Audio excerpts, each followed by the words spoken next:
Oh hey, don't mind me, it's just Old Man Game Room here with my newborn son. And let me tell you, this boy is gonna change the legacy of our family for generations. Why, he's just filled with unlimited potential. He could be anything. A doctor, astronaut, B2B sales consultant. The only thing he could never be is some weirdo who talks about Final Fantasy XV on the internet. Why, that would make him nothing more than a huge disappointment. Disappointment. Disappointment. Disappointment. Disappointment. Disappointment. Disappointment. Disappointment. Disappointment. Now this is something worth talking about. There's nothing quite like the excitement you feel leading up to the release of a brand new video game. It's medically proven to be highly addictive. Whether it's a brand new IP that looks intriguing or a long-awaited sequel, the waiting between a game's announcement and release can be absolutely brutal. And during that time, between all the trailers and developer interviews, it's easy to let your imagination run wild thinking about how incredible and life-changing that new game is gonna be. Wow, I can't wait to play this video game. Wow, what a disappointment. It's happened to all of us, where that game you waited so patiently for just didn't match the expectations you built yourself up to. Sometimes it just ends up being really bad, but other times it may actually be a good game overall, but there's just something about it that makes you feel like it missed out on its full potential. I wanted to take some time to talk about some of the games that I personally found disappointing and what I think they could have done better. And to be clear, when I say disappointing, that's different from a game that just straight up sucks. If a game is disappointing, it means you had some high expectations going into it that just weren't met, and you can't really go into something like Eminem's Kart Racing expecting anything other than pain. Also, just because I personally found a game disappointing doesn't mean I think it's a bad game, so keep that in mind before you send me any hate mail. Oh!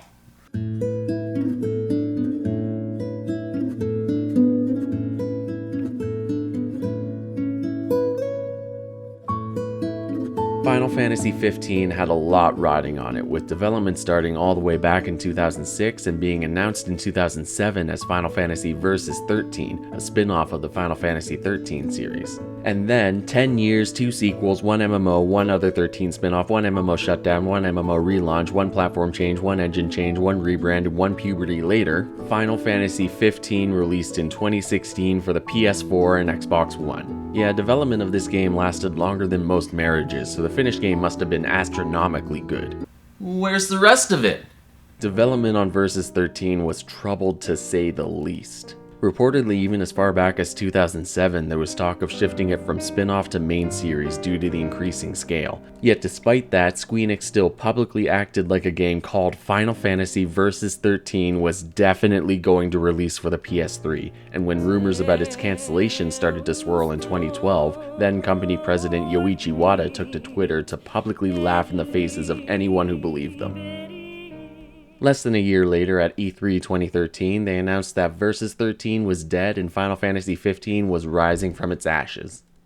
Now, to be fair, at the time, this didn't seem like a full-on cancellation, more like they were just slapping a new label on what they'd already been working on for the past 6 years. But according to Hajime Tabata, the E3 2013 trailer only represented about a year's worth of work, and development of Versus 13 never really progressed beyond Nomura's character designs and a few story concepts, which would mean that they had completely started over at around the same time Yoichi Wada was starting Twitter drama.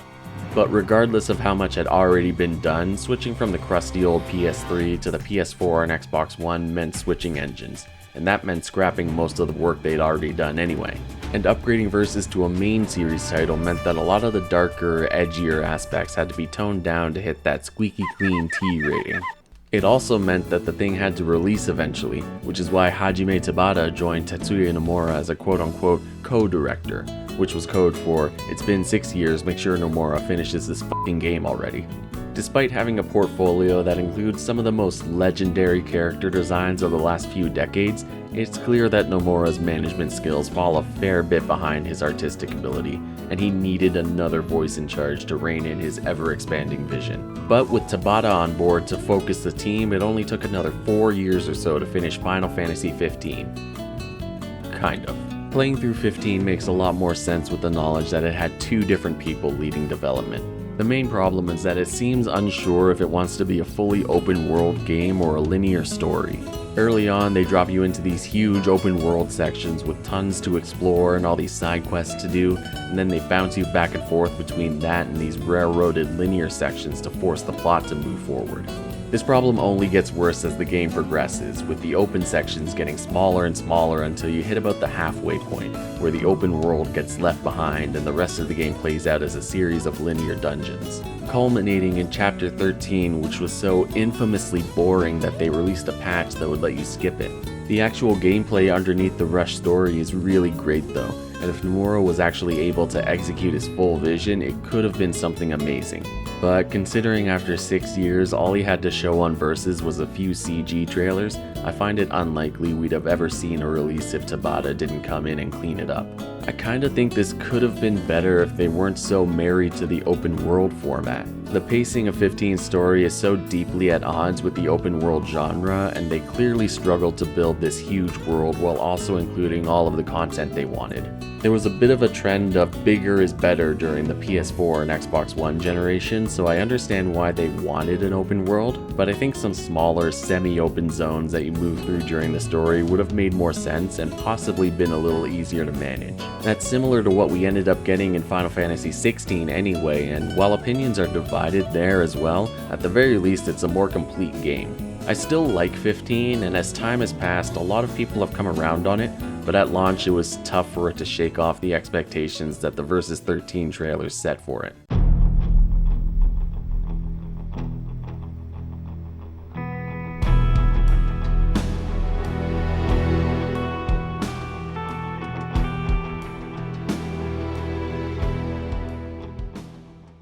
Around the time of the Xbox One's launch, Microsoft was hurting for new exclusives or anything to set them apart from the PS4, the cheaper, more powerful console that didn't force you to put a spy camera in your living room.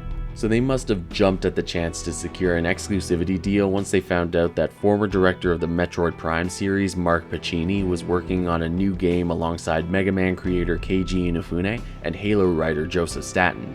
Recore was announced with a cinematic trailer at E3 2015 and would be the first game released for Xbox's new Play Anywhere program, which meant that you could buy a digital copy on Xbox One and also play it on your PC. This was a 3D platformer / action-adventure game with some clear influences from games like Metroid and Zelda. The game would follow Jewel Adams, an engineer sent to the planet of Far Eden to oversee its terraforming for the inhabitants of Earth, who were cryogenically frozen and evacuated after a disease began to ravage the Earth in the early 2020s. Recore was released in late 2016, just a little over a year after its initial reveal, and its reception was mixed at best. At launch, the Xbox One version was plagued by technical issues like long loading screens that would often end in a crash, as well as good old frame rate issues which Xbox One owners were no stranger to at this point. Considering that internally, Microsoft was hopeful that Recore could become a new Xbox exclusive single-player franchise on the level of Halo, this wasn't a good look. Beyond the technical issues though, a lot of what Recore had to offer was pretty promising. The gameplay was centered around collecting prismatic cores, which would allow access to new areas, and the platforming here was really great. Jewel had a pair of rocket boots which allowed for a double jump as well as a short forward dash, which could be combined together in ways that I personally found extremely satisfying. It was reminiscent of older 3D platformers like Mario 64 or Banjo-Kazooie, but with more modern graphics and a deeper, more cinematic story. However, there were other issues beyond the technical shortcomings. The combat had the potential to be interesting, but it could also be incredibly frustrating later on when enemies start swarming you. And the further you play in the game, the more obvious it becomes that it was rushed to release. One aspect of the game is collecting robotic companions that would unlock more movement abilities to explore more of the world. One of these was the tank frame, which was present in both the reveal trailer and the box art, but not in the release version of the game, What made it clear that this was cut hastily late in development was that there was at least one optional dungeon in the final game that could be seen, but didn't appear on the map and was out of reach of any of the other frames in the game. However, if you employed some careful platforming, you would be able to reach it, where you'd find that it was actually a fully functional dungeon, and despite being designed for a frame that didn't exist, you could just barely clear it. There's also the Eden Tower, the final act of the game's story, where the atmospheric world of Far Eden gets left behind for a long series of giant dark rooms where frustratingly difficult platforming and combat challenges take turns spawning in front of you, occasionally taking a break to dump you back to the entrance because your progression was arbitrarily halted by a level or core requirement. It seems to me that Microsoft wanted Recore to release as soon as possible, which is why they had to cut out a ton of content and why the game's final act feels more like an alpha test for the platforming mechanics than a climactic finish to what is otherwise a really great story. There was a definitive edition update in 2017 which added in the cut tank frame, new story content, some quality of life improvements, and some changes to the Eden Tower that make it slightly less depressing. But I think unfortunately it came too late for Recore to meet its full potential. Whereas if they got a little more time to work on it in the first place, it might not have been the new Halo or anything, but it could have had a much warmer reception and maybe even a sequel or two.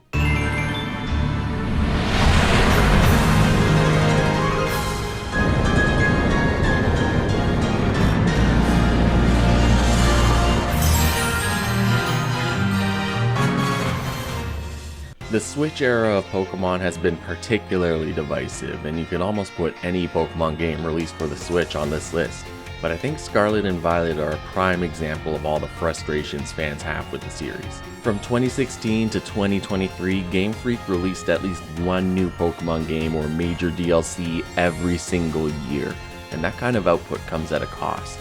Ever since 2016's Sun and Moon on the 3DS, there's been a noticeable decline in quality in the main series Pokemon games, with Ultra Sun and Ultra Moon releasing the following year being just essentially the same game with a little extra content tacked on top. That's not a new thing for the series, but usually we get a single quote-unquote definitive edition.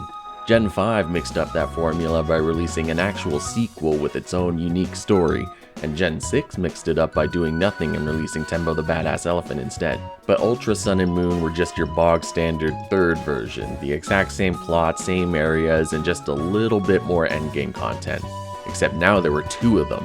Then in 2018 we got the first Pokemon games on the brand new Nintendo Switch, Let's Go Pikachu and Eevee, a remake of Pokemon Yellow that merged the gameplay of the main series with the catching mechanics from Pokemon Go. This seemed like a neat idea on paper, but in practice it alienated fans of the main series while failing to grab the attention of the more casual audience that enjoyed Pokemon Go. But in 2019, we got the new 8th generation main series games, the first honest-to-goodness new generation of Pokemon in HD on the Nintendo Switch, Pokemon Sword and Shield, and people hated it from the minute it was revealed.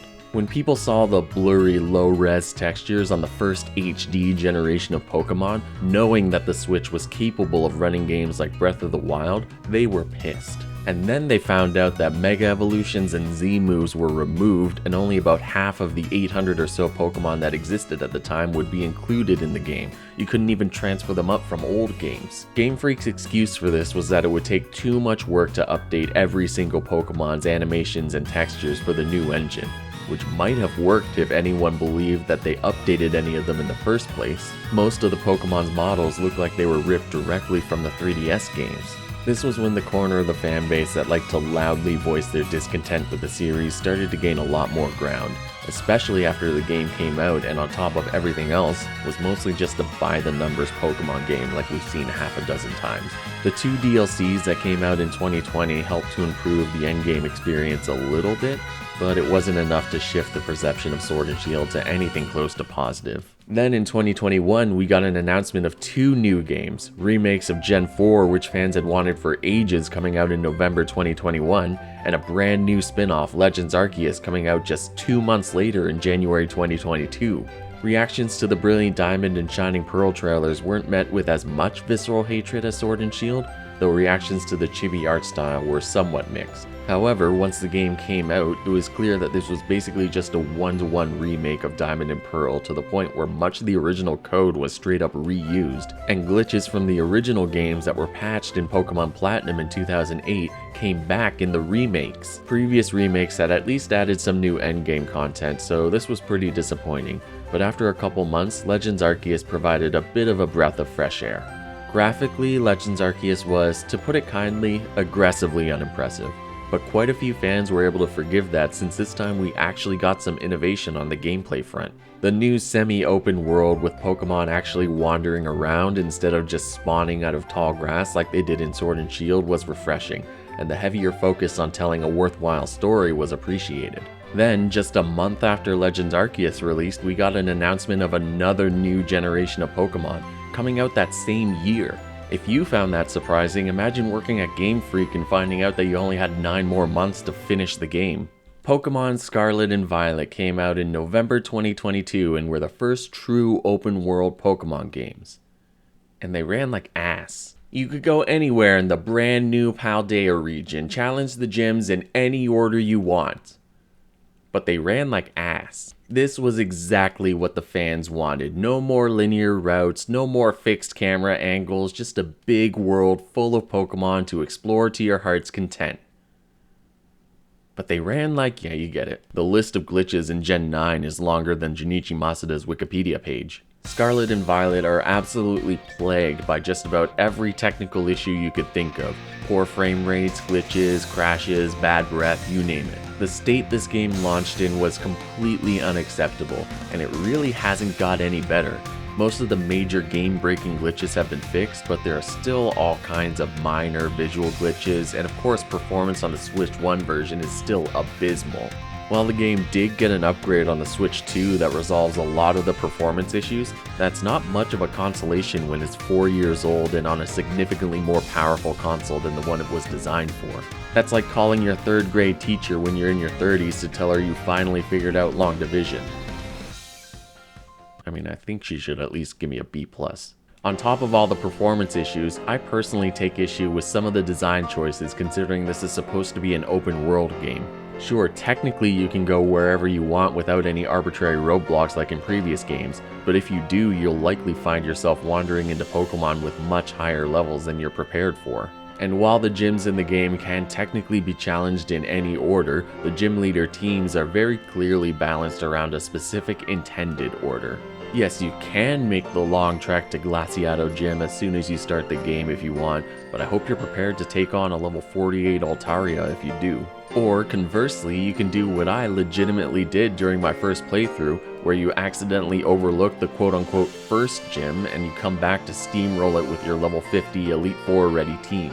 It seems like it would have been pretty easy to balance the gym leaders' teams around how many badges you have so that they remain somewhat challenging without being insurmountable regardless of what order you take them on in. I don't know if Game Freak just didn't think of that or didn't have time to implement it, but considering they seem to be sticking with the open world formula for Gen 10, I hope they consider that this time around. I did still enjoy Scarlet and Violet once I managed to get used to the performance issues, but I completely understand the people who just couldn't get past it. And if you can, I do recommend giving these games a try on the Switch 2 if you're on the fence. At the very least, it seems like the intense backlash from Gen 9 finally got through to the Pokemon Company. Reportedly, their next game, Legends ZA, was delayed internally a few times before it finally released last year, and while it still doesn't look too impressive visually, it's probably the best looking Pokemon game to date, and performance was a lot more stable even on the Switch 1 version. I'm glad they gave it a bit more time to cook, and I had a lot of fun with it when it came out. And with Winds and Waves not coming out until 2027, I'm hopeful they're finally going to give these games the polish they deserve. And our future was uncertain. We had no idea what fate lay in store for us. Only that we had to keep living in order to see it.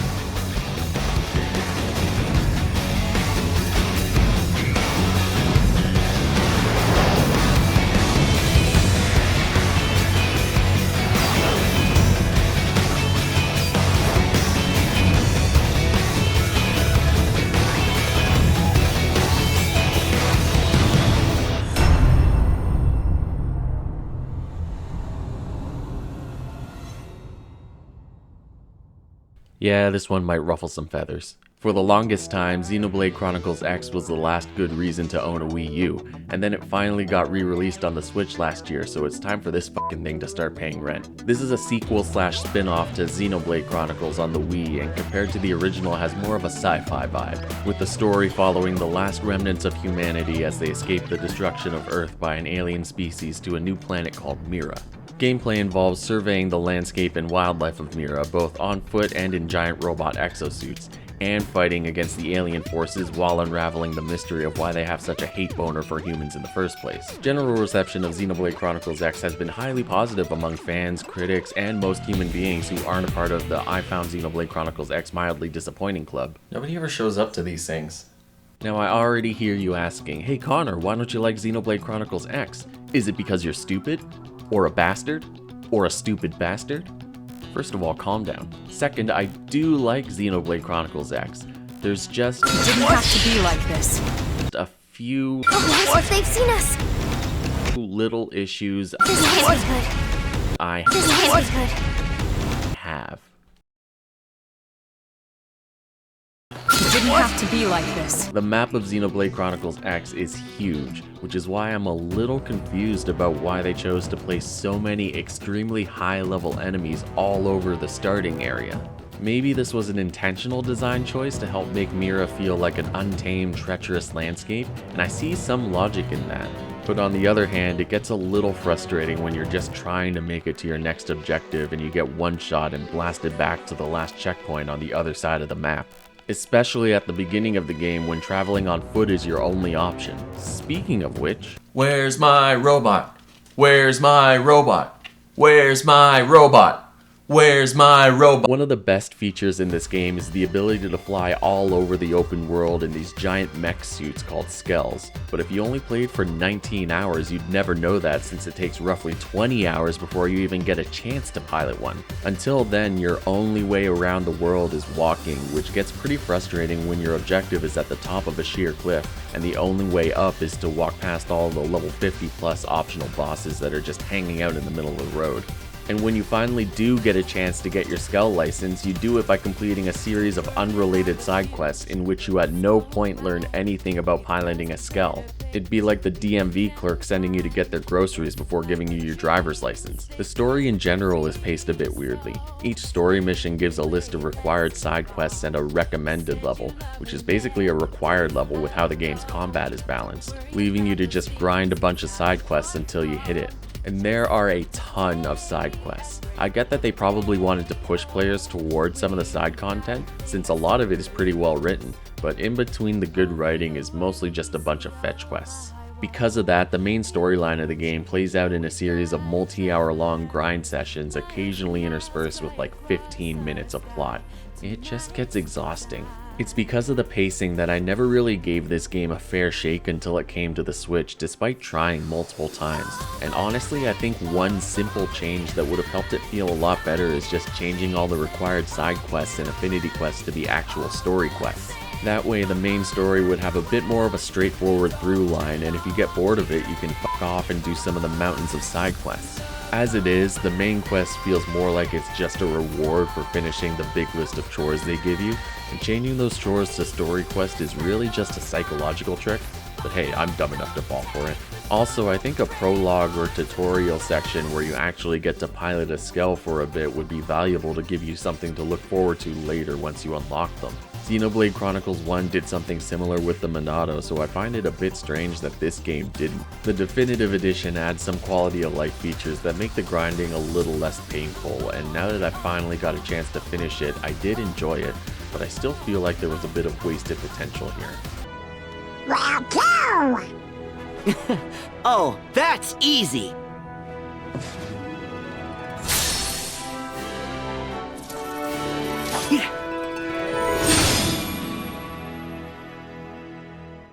Hey, welcome back to the list, Mr. Nomura. Your seat's still warm. I've heard a lot of confusion from people who aren't necessarily Kingdom Hearts fans about why the wait for Kingdom Hearts 3 was so brutal. I mean, we got a new Kingdom Hearts game pretty much every few years from Kingdom Hearts 2 right up to Kingdom Hearts 3. Were you really that starved for Kingdom Hearts content? Yes, we didn't want mobile spin-offs, we wanted Kingdom Hearts 3! That's the part that's hard to understand unless you've been in the trenches of being a Kingdom Hearts fan from 2005 to 2019. Yeah, sure, the series wasn't exactly dormant, hell, some of the portable titles arguably even still hold up. But the next entry in the series was teased all the way back in 2005 at the end of Kingdom Hearts 2, where after finally making it back home, Sora receives a letter that pulls him back into adventure.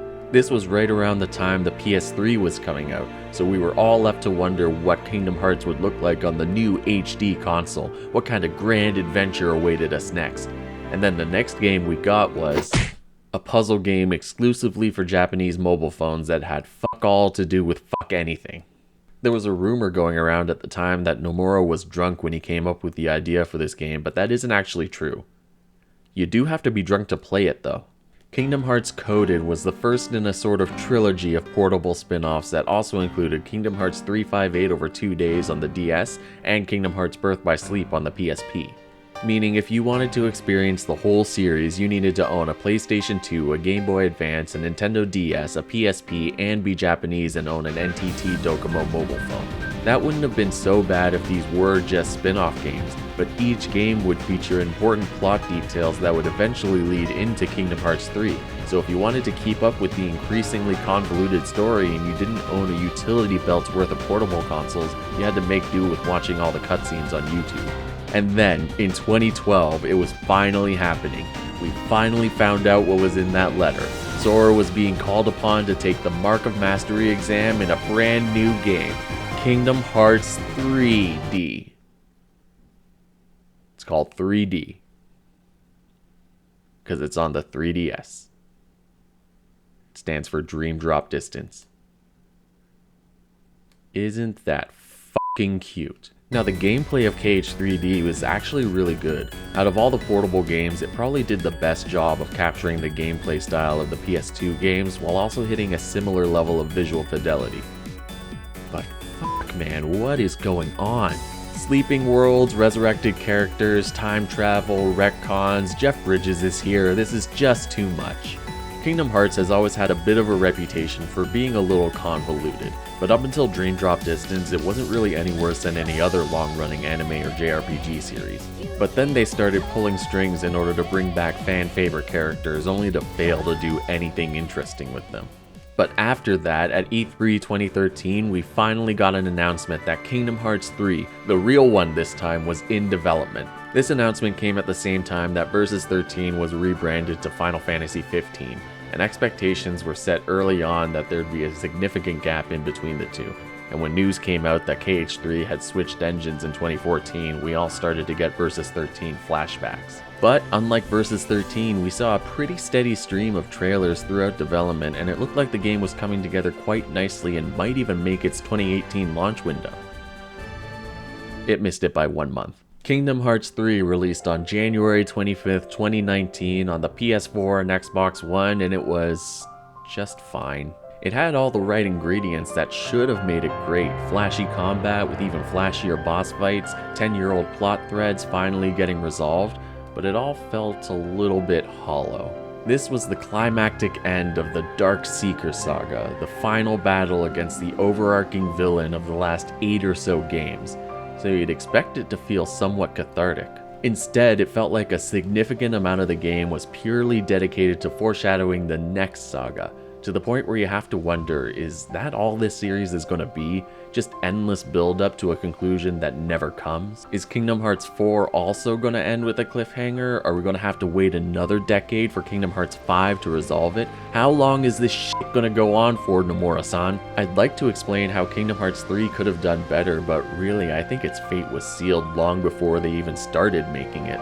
The Dark Seeker saga should have ended with Kingdom Hearts 2, and if the series really wanted to continue, we could be on our 3rd or 4th saga by now. Maybe even with a new main character so you don't have to read an entire novel's worth of lore if you're just jumping in. As much as I do like some of the portable games, spreading out into all these spin-offs hurt the series' reputation too much in the long run, and KH3's attempt to refocus the series was always going to be a losing battle.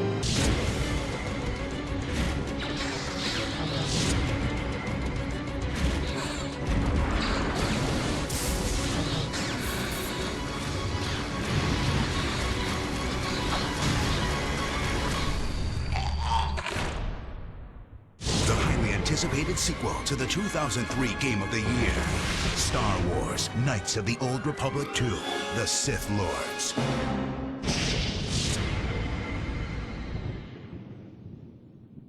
Imagine you're Obsidian and you're given the opportunity to make a sequel to a critically acclaimed RPG that won multiple Game of the Year awards, but you're only given a little more than a year to do it. And even under all that pressure, you still manage to release a game that, while flawed, arguably surpasses the original.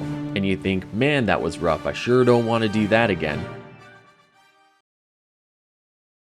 No, you're not in this episode. Star Wars Knights of the Old Republic is an RPG made by BioWare and set in the Star Wars universe about 4,000 years before the birth of Jar Jar Binks. This is a period in the Star Wars universe that at the time hadn't really been explored a whole lot, so it gave BioWare a lot of creative freedom since they didn't need to make sure that whatever story they came up with would fit seamlessly into whatever was going on in the movies at the time. This game was based heavily on D&D, much like BioWare's previous games, and as such it felt a lot like just a D&D campaign set in the Star Wars universe, with a lot of the freedom that comes with that. The biggest feature that was heavily advertised was the morality system.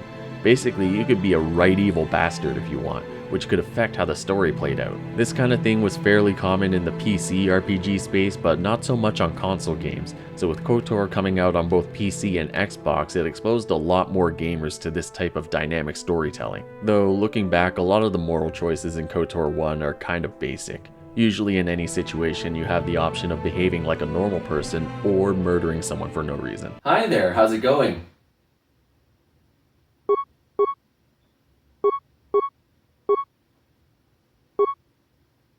Overall, the general path of the story reflects this binary good versus evil mentality as well. It's still very good and it fits in quite well with the original trilogy of movies, but there were a lot of people who expected something a bit more cerebral from a company like BioWare. That's where Knights of the Old Republic 2 came in. This time, LucasArts went to Obsidian, who drafted a much darker, thought-provoking story than really anything we'd seen from Star Wars up to that point. In the aftermath of the first game, a trio of mysterious Sith Lords have nearly wiped out all of the Jedi, leaving you, an exile of the Jedi Order, to survive in a galaxy that wants you dead, while also pondering the nature of free will in a universe where an intangible magic force field compels space wizards to start a movie trilogy's worth of wars every decade or so. Pretty heavy stuff. The trouble is, Obsidian was only given about 13 months of development time, which led to the game being very obviously rushed. It's quite well known that an entire planet featuring an automated factory producing assassin droids was cut from the final game, despite said assassin droids repeatedly showing up in the final game and hinting at its existence. But there's also an absolute ton of smaller bits cut from the game, ranging from small, inconsequential NPC interactions to entire boss fights that would only trigger if you made certain choices throughout the game. This is pretty obvious in the final game as well. A lot of the side quests feel particularly unfinished. Most KOTOR 2 side quests tend to amount to doing an errand for an NPC, then coming back to find their corpse with a note that's like, "Sorry I died, lol." Reading through the list of just the cuts that we know about paints a picture of a game that would have been absolutely massive even by today's standards, let alone in 2004. So it's a shame that the game we got, with all of its posturing about taking your fate into your own hands, had its own destined greatness stripped away by LucasArts' tight release deadlines. But overall, looking back at all of these games, while I might have been disappointed with them at the time, I don't regret any of the time I spent with them. Most of these games either suffered from trying to rush perfection, or from chasing it for so long that they lost sight of what it looks like. I can nitpick all day, but ultimately I do it because I love these games and I want to see what these developers do next. I want to see them learn from their mistakes and improve in their next project. When it comes to video games, there's a tendency these days to focus on the negatives because making fun of giant video game companies is what gets people to click on your YouTube videos. But I think it's really important to also highlight what these games do well if you truly want them to improve. Most of these games are on this list because they're some of my favorites, and despite having one or two flaws that hold them back, I still like to revisit them from time to time. And for the ones with sequels on the horizon, I can't wait to see where they go next. New hate mail for you, mister. Oh boy, new hate mail! Motherfucker!